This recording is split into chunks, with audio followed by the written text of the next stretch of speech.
My name's Teri-Lee. I'm from Selkirk First Nation.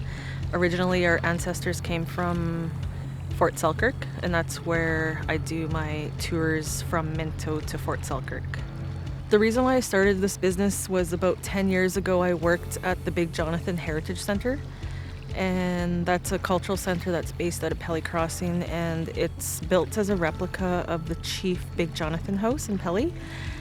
And I worked there as an interpreter for many, many years, and we advertise a lot about Fort Selkirk, and Fort Selkirk is a historic site. It's one of the largest ones in the Yukon. And because Fort Selkirk is very remote, you could only get there by riverboat.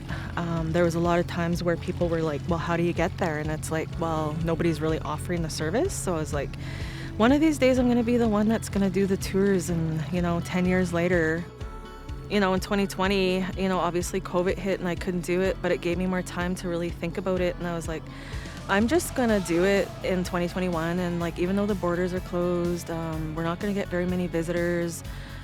Let's just open a business and they'll come. And sure enough, we got 14 visitors that year.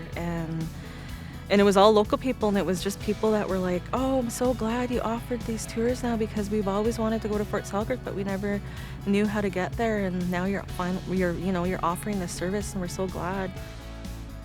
My inspiration definitely comes from all sorts of people, especially my elders in my community. They taught me so much stuff growing up in Pelly Crossing. They really shaped us. They taught us the Dooley laws, and they were, taught us about history and don't ever forget who you are as a Northern Tutchone person, and taught us the 4 principal values of caring, sharing, respect, and teaching. I talk a lot about history, right back to the Beringia era. There was archaeological finds that go back to 14 million years ago. And then we lead into the churches, and then, residential school and reconciliation I speak about to visitors. And some of them are familiar with it, and some of them absolutely have no idea. So then when I share those stories, they're very grateful that I was able to teach them those things, because without my stories, or if they visited anywhere else, all the Indigenous guides basically share those stories, and it's a part of us. It's part of our history, and it needs to be told.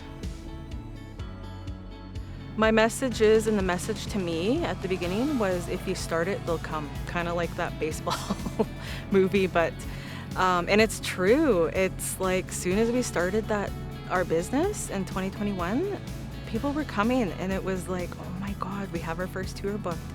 And then it was another tour and another, and then we're like, oh my goodness. And we were getting happy because it was happening, and we just couldn't believe it. We were just like, wow. And we're only in year 2, and once we offer more tours, I just feel like people are just gonna be all over us. So my message is really if you're gonna start this, just do it. Don't think about it for 10 years like I did, just do it.